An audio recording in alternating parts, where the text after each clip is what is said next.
Sir, ഇപ്പോൾ house പ്രോപ്പർട്ടിയുടെ income നമുക്ക് ഇങ്ങനെ ഡീംഡ് ലെറ്റ് ഔട്ട് എന്നും വരാം. അതുപോലെ തന്നെ ആക്ച്വലി നമ്മളൊരു റെസിഡൻഷ്യൽ പ്രോപ്പർട്ടിയോ അല്ലെങ്കിൽ ഒരു കൊമേഴ്ഷ്യൽ പ്രോപ്പർട്ടിയോ ലെറ്റ് ഔട്ട് ചെയ്തിട്ടുണ്ടെങ്കിൽ അതിൻ്റെ റെൻറ്റും നമ്മുടെ റെൻ്റൽ ഇൻകം ആയിട്ട് വരും.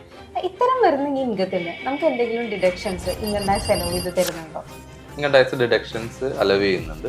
ഇപ്പോൾ കൊമേഴ്ഷ്യൽ പ്രോപ്പർട്ടി ആണെങ്കിലും റെസിഡൻഷ്യൽ പ്രോപ്പർട്ടി ആണെങ്കിലും അതിൻ്റെ റെൻ്റൽ ഇൻകത്തിൽ നിന്ന് നമ്മൾ ആ പ്രോപ്പർട്ടിക്ക് ഒരു ടാക്സ് പേ ചെയ്യുന്നുണ്ടായിരിക്കും, പ്രോപ്പർട്ടി ടാക്സ് ആയിട്ട്.